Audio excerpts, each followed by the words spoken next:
5 steps either side of the lobby. In the unlikely event of an emergency, the captain will give you full instructions. The captain is located at the back of the boat on the upper deck. In order to keep their view of the river clear, please remain seated throughout the journey.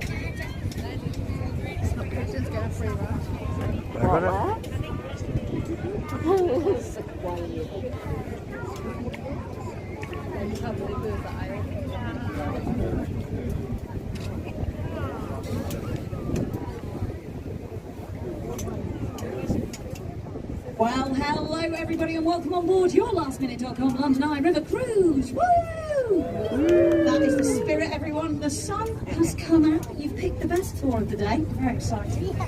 And my name is Hannah. I'm going to be your tour guide for our boat trip today. I'm also joined on board by my wonderful colleague George. If you do need any assistance throughout the journey, perhaps you want to know where the bathroom is, where the bar is, or if you want an audio guide in a foreign language, please do let George know. He'll be able to help you out. Now, before we get going with our tour today, I'm sure you were all listening very intently to the safety announcement that just played over our speakers, but just in case you missed the most important rule on the London Eye River Cruise, that is that we have a no standing policy on the upper deck. So if you are on the upper deck with me today, please do remain seated throughout your journey. This is because our wonderful captains, Callum and George, are in the wheelhouse behind you today. Now, they're very good at their jobs, but unfortunately they don't have x-ray vision, so they cannot see through you. So if you do stand up, they won't be able to see where we're going, and that does cause a few issues. I'm not really ready to get my Baywatch on this afternoon, so if you could all remain seated, that would be much appreciated. Obviously, if you want to head downstairs at any point, you're more than welcome to do so, but please don't be standing to take any photographs. Thank you very much.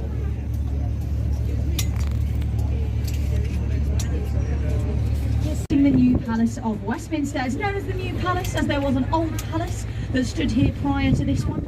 In fact, there have been palatial buildings on this site dating back to the Anglo-Saxon times. Now, the palaces used to be home to the monarchy until King Henry VIII decided to hand them over to the government, creating the first Houses of Parliament here in London, and that's what they remain to this day. These awnings you can see out the front here in red and green are there to represent the two houses within. We've got the House of Commons represented by the green. They are our publicly elected MPs here to debate legislation in Parliament. And the House of Lords represented by the red awnings there. Now, the House of Lords are personally selected by the monarch for their wisdom or something, and they are there to ratify that legislation. Got some of the House of Lords outside the front of Parliament there now. Feel free to give them a wave or any other hand gesture you deem appropriate. Totally up to you. You may also notice the colour coding continues. We've got a red bridge, Lambeth Bridge, to our right, and a green bridge, Westminster Bridge, to our left. The colour coding also continues inside the building. They've got different debating chambers, different bathrooms, different bars, different restaurants, and this is all to ensure that they are kept separate so that there is no corruption here in UK politics. Now, if you do know anything about UK politics, I'll let you be the judge of how well that's worked. But we can't be passing the Houses of Parliament here without talking about its three very iconic towers. So the tower to the back here, the tallest tower with the Union Jack flying above it, this is the Victoria Tower. It's the royal entrance to Parliament, and it's also our parliamentary archives. So this is where we keep every written record of all of the laws ever made in the UK, dating back to the 1400s. It's also where we keep all of our ballot papers from our general elections. So if you were able to vote in the general election in July, then your ballot paper will currently be being stored in that tower. The central tower you can see there is just a glorified chimney, really. That's all the hot air out of Parliament. And then, of course, at the other end, we have our very iconic clock tower. Guys, you know it. You love it. What's the clock tower called? Big Ben, did you say? Well, I'm afraid I have set you up for failure there, guys. It's actually the Elizabeth Tower. It's not Big Ben at all. Well, it is Big Ben a little bit. Big Ben is actually the name that we use to refer to the 13.5-ton bell that is inside the tower, not the tower itself. It was named after Sir Benjamin Hall, who is the Chief Commissioner of the Works at the time that the bell was installed. Apparently, he was a very loud and a very round man, and clearly not very nice to his co-workers, as they took one look at that very loud, very round bell and thought, "Ben, mate, that looks just like you." Thank goodness he wasn't called Richard, eh? They'd have a very different landmark. Coming back up to Westminster Bridge here, guys. Fourth most popular selfie spot in Europe. Not really sure how they figured that one out, but there you go, that's what comes out. It's very friendly, so we'll see if we can get some more waves. Hello! Hello on the bridge! Oh, that's beautiful.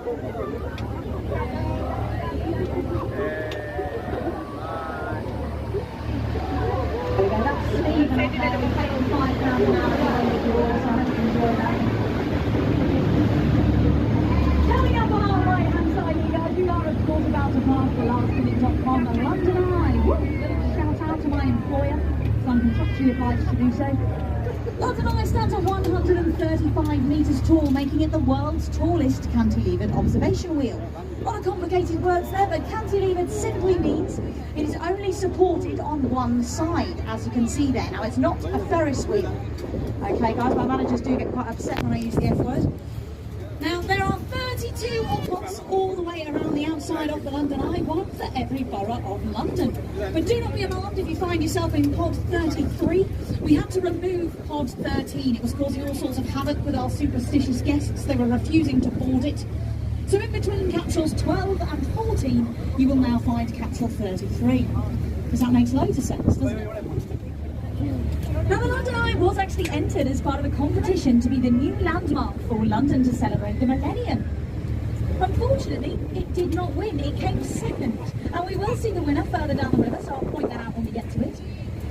But British Airways liked the design of the London Eye so much that they decided to fund it themselves to the tune of £75 million. And it did actually manage to make that back all in its first 2 years of operation. It was only supposed to be a temporary structure, which is one of the reasons we think that it didn't win the competition. But since then, his licence has sort of continually been extended, and this year it was granted permanent attraction status, so it won't be going anywhere anytime soon, which is well, good news for me, so I've still got a job. We are coming up to the Golden Jubilee footbridges now, guys. These are the youngest bridges across the Thames, opened in 2002, just 2 years after the London Eye was built, to commemorate Queen Elizabeth II's Golden Jubilee, 50 years on the throne. You may notice their design is quite similar to the London Eye. That was intentional. They kind of designed them to match. And they sit either side of the Hungerford Railway Bridge, which is a lot longer. Takes you over into Charing Cross Station, over on the north side of the river. Charing Cross is also the geographical centre of London. So if you ever put London in on a map, it will take you to Charing Cross.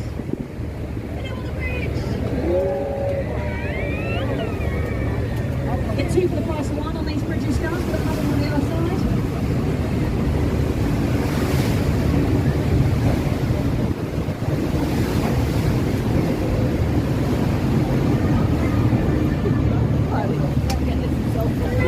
Now we are passing the South Bank Centre, which is a beautiful home of arts and culture here in London. The building you can see there, Royal Festival Hall, actually has its origins in the Festival of Britain back in 1951, which was designed as a time to the nation to cheer everybody up after a grim few years of World War. Inside you will find a beautiful Art Deco concert hall, and it's actually home to the London Philharmonic Orchestra. So if you are interested in orchestral music, they do open up their rehearsals, so it's kind of free to just go and pop by, listen to a free concert. Very nice thing to do while you're here. Just next door, we've got the South Bank Centre, the Queen Elizabeth Hall, the Purcell Rooms and the Hayward Gallery. And underneath the South Bank Centre there, you can see there's a lot of graffiti. Now this isn't because the area is run down. What you can actually see there is called the Undercroft, and it was Britain's first ever purpose-built skate park. It's thought to be the place where the sport skateboarding actually originated back in the 1970s. And it's considered a home of skateboarding, not just here in the UK, but worldwide. It's a very famous skateboarding park. So it's always good to go and have a little look. People are often skateboarding there as you pass. Coming up to Waterloo Bridge now, guys. Waterloo. Hello! Very enthusiastic wave.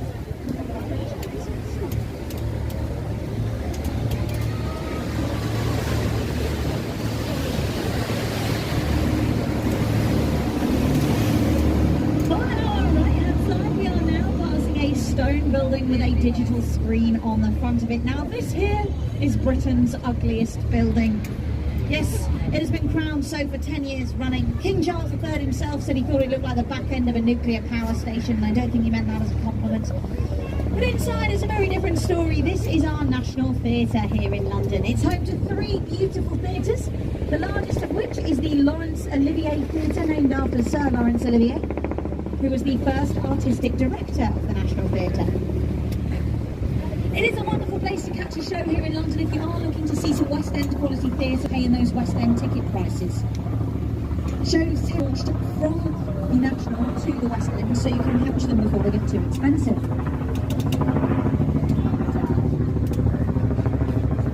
Further down the river here, you can see a red brick building with white across it and a tower that does appear to say the word OXO, but for legal reasons, I do have to tell you, it actually says nothing at all.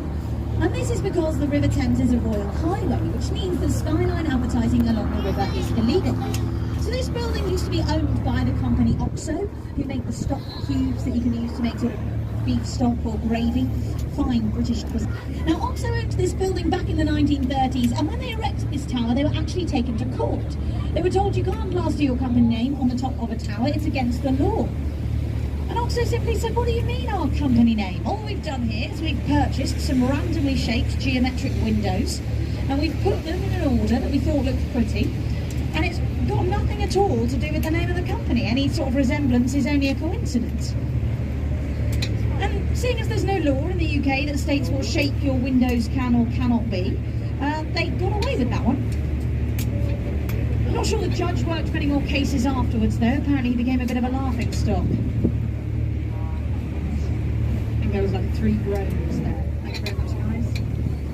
The jokes only get worse, by the way, the further down the river we go, so just strap in.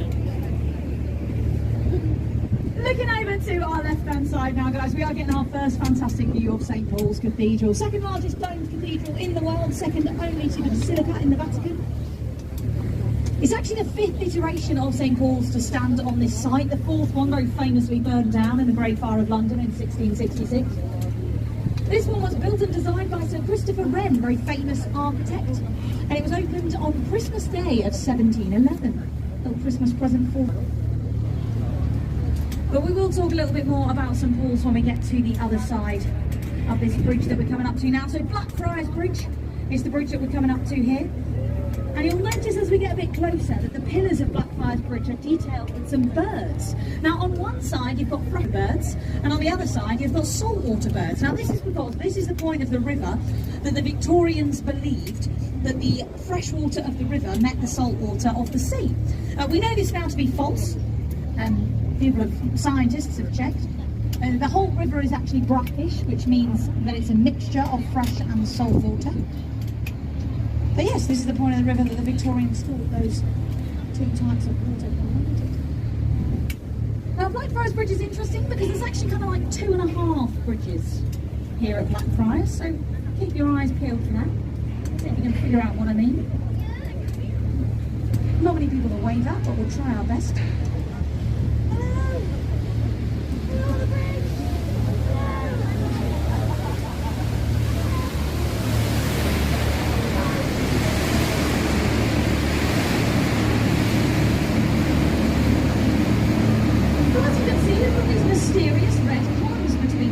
What could they possibly be for? I hear you cry with thirst for knowledge. Oh, you'll have to wait and see. I'll tell you on the way back. Ooh. It's a bit of a cliffhanger there. I'll keep you engaged.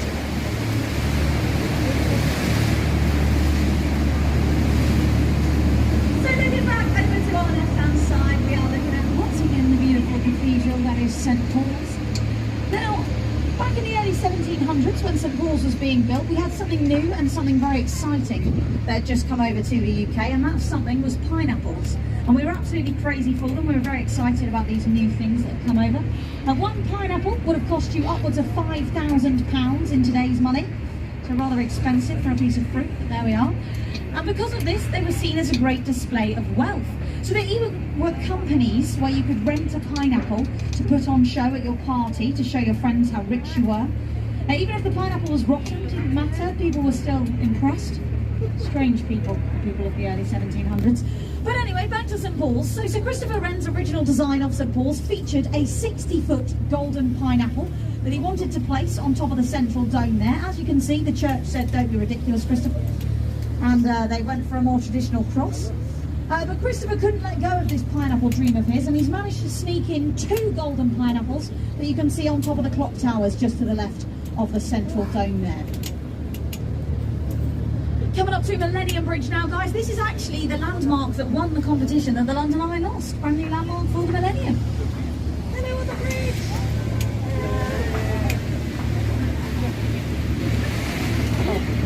Looking over to your right hand side now, we have got a white building with a thatched roof. It looks very old, but it was actually only completed in 1997. This is a recreation of Shakespeare's Globe Theatre. The original stood further down the river and only stood from 1599 to 1613. In 1613, William Shakespeare was putting on a production of Henry VIII. In this production, he wanted to use the top technology to create his sound effects. So he set up a live cannon to create the sound of thunder. But as you can imagine, a live cannon with a live spark in a wooden building with a thatched roof, well, it didn't really end so well, and the entire building burned to the ground. I guess the good news is, though, that we can really say that William Shakespeare knew how to bring the house down.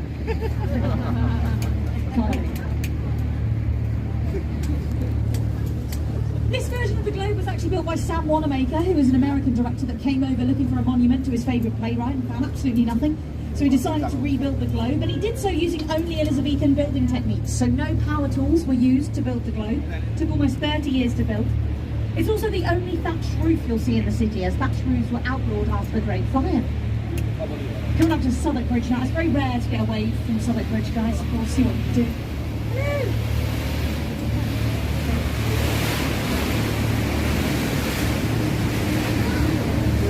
Now, it wouldn't really be a tour of London if I didn't point out a pub for you to go and get a pint after this. So if you take a look over to your right, we're just about to pass the Anchor Tavern. Now, there's been a pub or a brewery or an ale house on this site for over 700 years now. It's a very famous pub.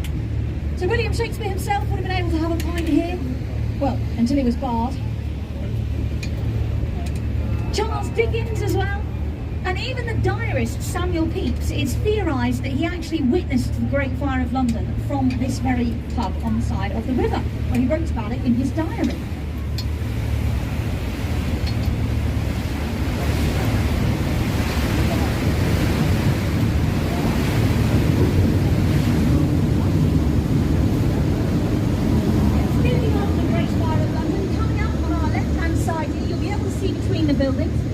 A stone column with a golden orb at the top of it. Now this is monument, and it's our monument to the Great Fire of London.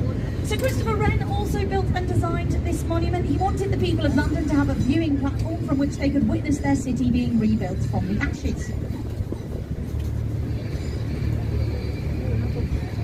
You can still climb it to this day. It's 311 steps to the top, so make sure you've got some comfy shoes on. There is no lift. But they will give you a certificate when you get to the top to say well done for climbing all those stairs, so you know that's nice, a bit of validation there. Now the height of the column's important, because if you were to lie it down on the bank of the river, the tip of it would actually reach Pudding Lane, which is the road on which the fire originally started. It broke out in Thomas Farriner's bakery. A spark from one of his ovens lit the bakery alight, and the houses were all wooden and so tightly packed together that 80% of the city was sent up in flames.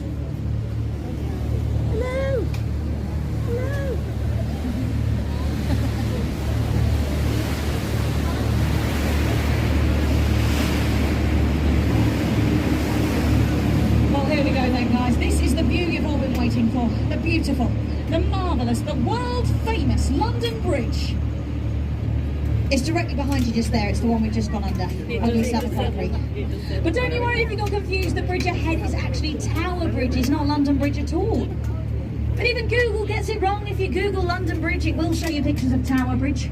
Even Fergie from the Black Eyed Peas back in 2006 when she released her single London Bridge. What bridge is in the music video? Tower Bridge. It's not very Fergalicious, is it, guys? My goodness. So don't worry if you got it wrong, you are in good company. People do often get confused between these two bridges.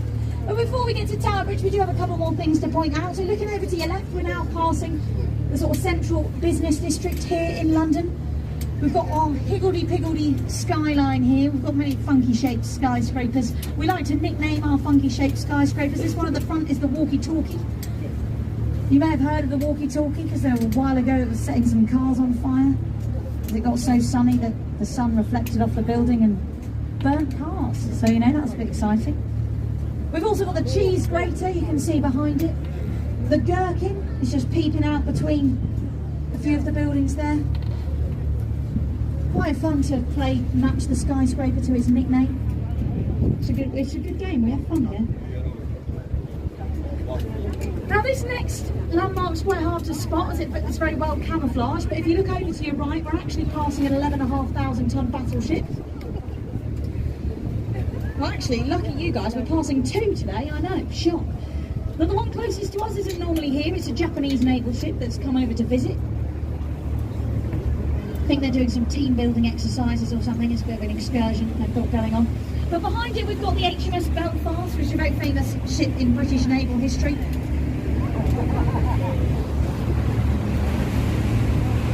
That man's a paid actor who did that one.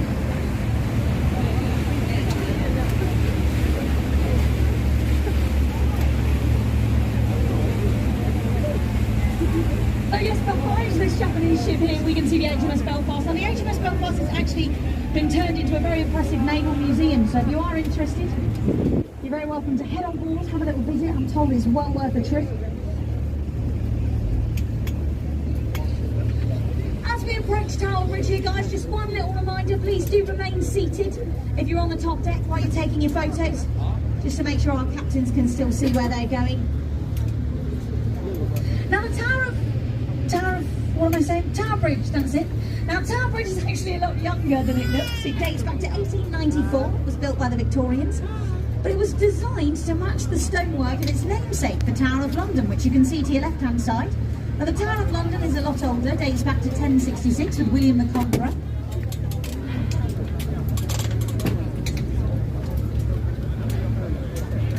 Bridge is actually a vascular bridge, which means the central part of the bridge will open in order to allow taller ships into this part of the river, much like that Japanese ship we've just passed. And I do at this point have to confess something to you guys. I have been training you the whole tour for this moment. There's an Edwardian legend that states that if we can get a wave from the people of Tower Bridge, then we will get 5 years of good luck for everybody on board the boat and for the boat itself. So get those arms at the ready, make some noise for the people of Tower Bridge. Hello, the bridge! Excellent stuff there, guys. We've got 5 years of good luck in the bag. Easy as that.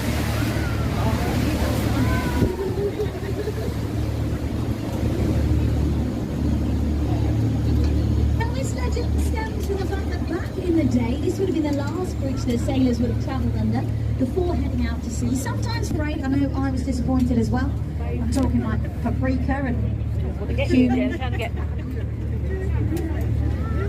Butler's Wharf is no longer a spice warehouse, it's actually now home to some rather unaffordable housing. Woo! A one-bedroom apartment in Butler's Wharf will set you back about £3.5 million. But if you are interested in purchasing a one-bedroom apartment, or any bedroom apartment, in Butler's Wharf for upwards of £3.5 million, once again, my name's Hannah, and I am actually looking for some flatmates. So just let me know at the end of the tour. I can see us having a lovely laugh there together, sipping cocktails on the balcony. It's going to be a dream. As we turn around here, guys, you're going to get a fantastic view on your left-hand side of Tower Bridge with the City of London behind it. So make sure you get your photos.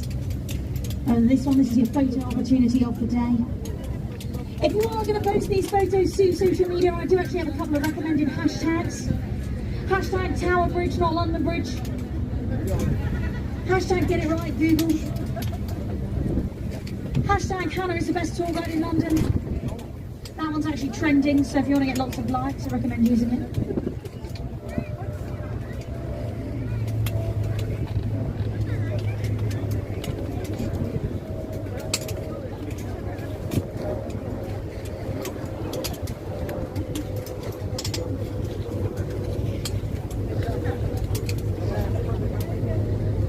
As we take a look back at Tower Bridge here, I'll tell you my favourite story about this bridge. Back in the 1950s, there was a bus driver by the name of Albert Gunther, and he was driving his double-decker bus across Tower Bridge much like the one that's driving across now, actually. And he didn't realise it on a particularly foggy day that the stop sign was up, warning him not to cross. And as he was driving across the bridge, he felt the road start to rise beneath him as the bridge began to open. Now, he had two options to get out, but either he try and bring the bus to a halt, or he take the fast and furious approach. And being the legend that he was, that's exactly what he did. He put his foot down and he managed to launch a double-decker bus over a 12-foot gap that had opened between the two sides of the bridge. This is a completely true story, by the way. I didn't believe it when I first heard it. And he landed the bus safely, saving the lives of every single person on board. He was hailed a hero, sent home from work, given a tenner. And as a cherry on top of that story, there was actually a couple on board that were getting married the following year, and they invited Albert to the wedding, and he drove the bride to the wedding in the very same double-decker bus. It's like a rom-com.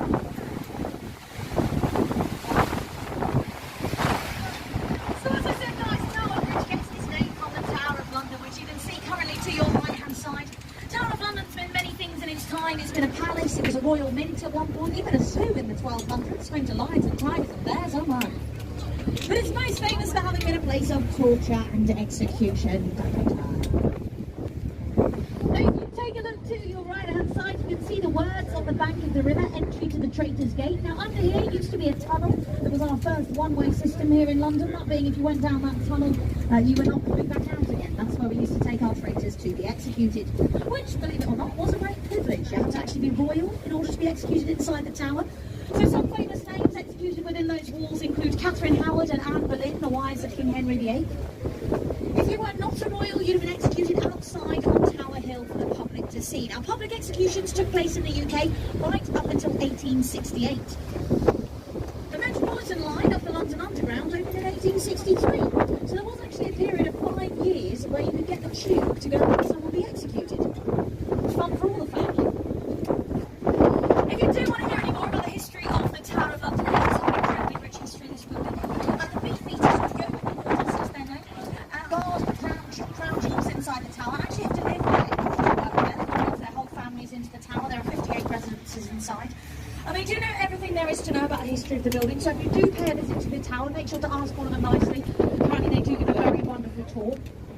Obviously, you can tip afterwards though, because, well, we all know the London legend, don't we, guys? You guys don't know the London legend? Oh, well, if you tip any tour guide in London, you're going to get 10 years of good luck. My goodness, that is simply not worth passing up on, is it? No, I don't make the rules, guys, I just thought I'd let you know. On our left-hand side here, we are passing the tallest building on our skyline. This is the Shard. It stands at 309 metres tall, and it will remain the tallest building on the skyline, as aviation laws state that we cannot build any buildings taller than this.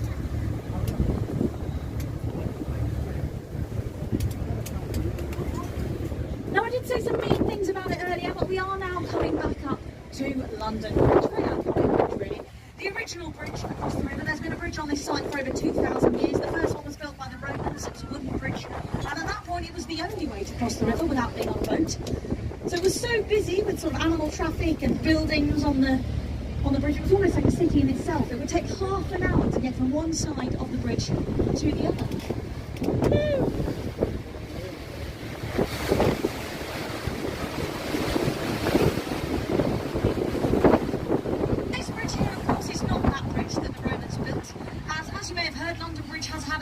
Over the years with falling down. So much so we wrote a song about it. You know the song, guys? It goes, London Bridge is falling down, falling down, falling down. That's all bad. Top of the charts. The reason we sing it 3 times, falling down, falling down, falling down, in the song is because there have been 3 instances in history where we've had to replace London Bridge. So this is the 4th iteration of London Bridge. We've had a Roman one, a medieval one, a Victorian one, and a modern one, which opened in the 1970s. Now, the Victorian version of the London Bridge actually still stands to this day. It was purchased when it started sinking by an American man by the name of Robert McCulloch, and he had it shipped. Oh, I'll pause for a minute.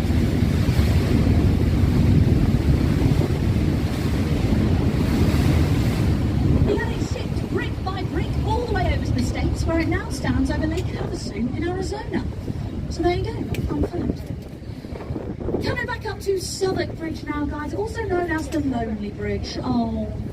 And this is because it gets the lowest footfall of any bridge here in London. Google Maps will never send you this way, so anybody up there's probably lost. Hello, do you know where you are?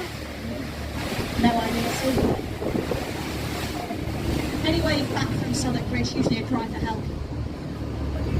Now, it's also the only bridge in London to be gaslit. And by that I don't mean we try and convince it it's not a bridge. I mean that it's lit by gas lamps at night, so it's very beautiful.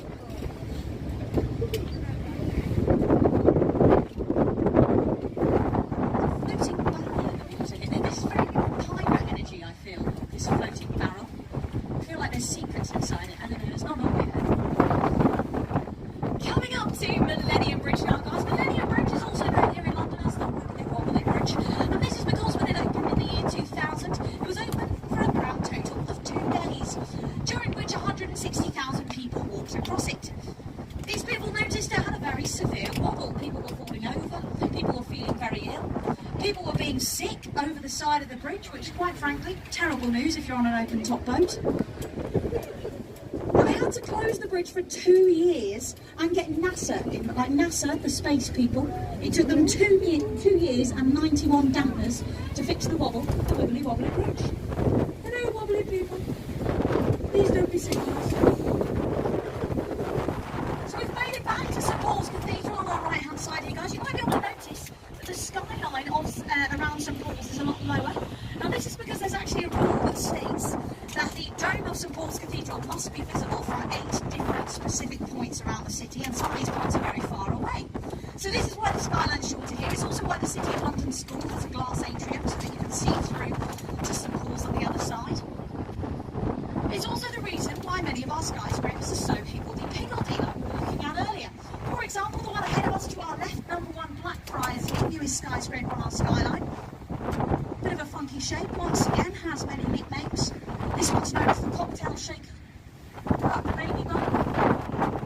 The Kim Kardashian.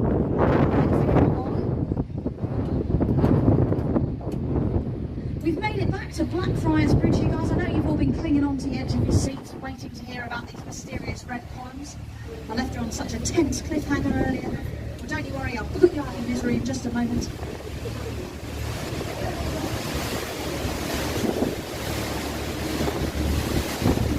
The mysterious red columns we can see either side of us now are actually the remains of St Paul's Railway Bridge, which I'm going to tell you a little bit about. I'm going to go say hi downstairs.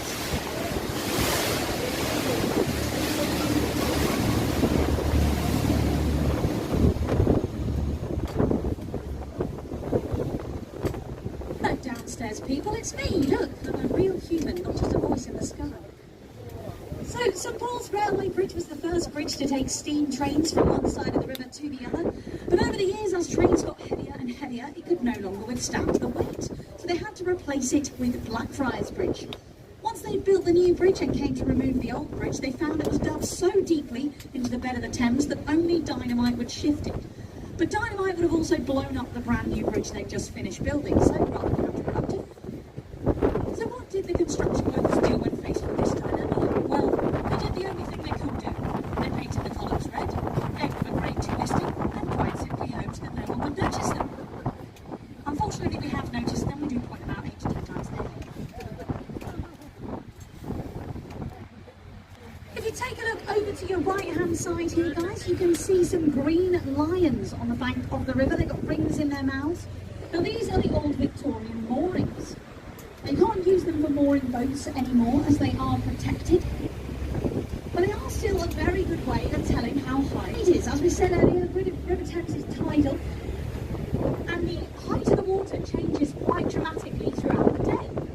But it should never get so high, it's pretty high, but it should never get so high as to touch those green lions. And the Victorians actually had a little line that they used to remember this.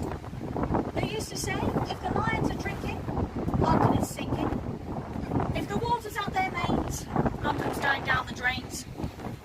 And if the lion's heads are ducked, well, London is flooded. Something along those lines. So remember that while you're here, guys. Keep an eye on those lions. If you see them having a drink, you want to get out of here, are you? They're about to go for a swim.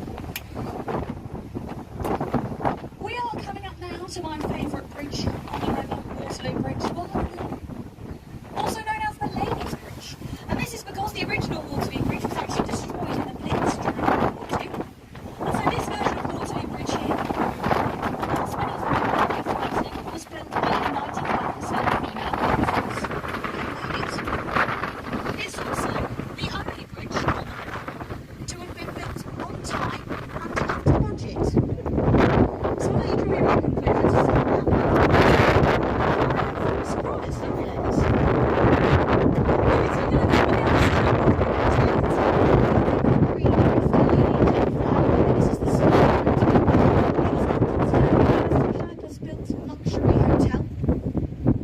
Many famous names at this time, from sort of Charlie Chaplin, Marilyn Monroe, all the way up to obviously Taylor Swift is staying there. Hello!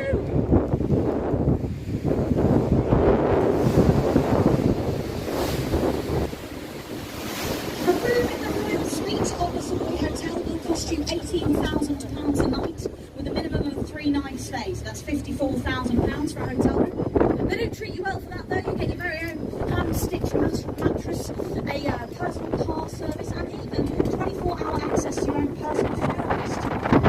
Don't really know why, but I think I just dropped 54k in a hotel room, and maybe people want to speak to someone about it as well. Looking to your right here, you can see a stone obelisk. It's the oldest thing you'll see on the tour today. This is Cleopatra's Needle. It's over 3,500 years old. It was a gift from the Egyptians after we helped them out with the Battle of the Nile. Actually, it was a gift. We didn't steal it.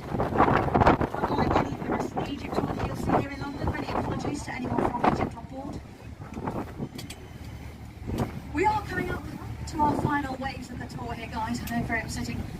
We've got people waiting here to wave, so let's make these waves loud and proud. Hello! Come one more time to the other side.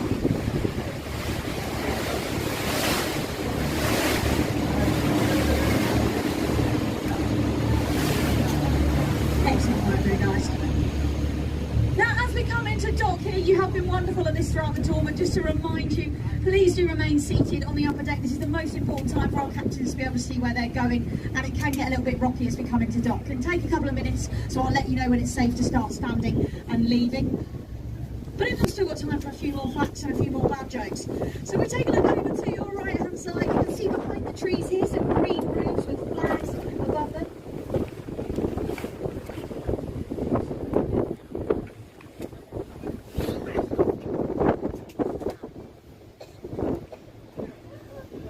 The green roofs are the flags above them. This is the Ministry of Defence. Now, the Ministry of Defence is also known as the iceberg, as what you can see above ground really is just the tip of the iceberg. Underneath, you've got floors and floors of nuclear bunkers and secret passageways that nobody knows about, heading from Parliament to Downing Street to MI5 to MI6. So don't you worry, guys. Any sort of disaster happens here in the UK, the government will be fine. Don't worry, okay? Now, the Ministry of Defence actually took the London Eye to court back when it was being built in the 1990s. They thought it was a huge security risk building it here. The people would go on the London Eye with their binoculars and they'd look through the windows of the Ministry of Defence and steal all of their secrets, essentially. And now this was a real court case that took place in the 1990s. They didn't last very long, as the judge simply said, "You are the Ministry of Defence. Buy some curtains." So that case was closed rather quickly, but thanks to that sussy judge, we do still have the London Eye standing here today. It's become quite the home of romance here in London as well. There's been over 6,000 proposals on the London Eye since it opened in the year 2000. But if you are planning on proposing to someone today, just a little heads up, it does take half an hour to get all the way round. Okay, so if you're going to ask the question at the top, just make sure you're pretty confident you know what the answer's going to be. Otherwise you've got about 15 minutes of awkward silence getting all the way back down to the bottom, and nobody wants that. Just behind the London Eye there, you are looking at the County Hall building. Now, this used to be home to the Council of Greater London until Margaret Thatcher kicked them out in 1986. She thought it was far too grand for them. It's now home to a variety of businesses, including but not limited to Merlin Entertainments. Woo! Of course, there is the London Eye ticket office in this building, but we also have a variety of other attractions. If you want to go to an aquarium, we've got the Sea Life Centre. If you would like to learn about the gruesome history of London, we've got the London Dungeon. And if you would like to meet an ogre, we have got Shrek's Adventure, my personal favourite. And And as far as I'm concerned, that's everyone's wants and needs covered. There's nothing else you could possibly want to do here in London. But if you do hang tight onto your tickets, especially if you've got London Eye River Cruise combi tickets, I believe you can get some pretty good discounts to upgrade to include those attractions into your tickets.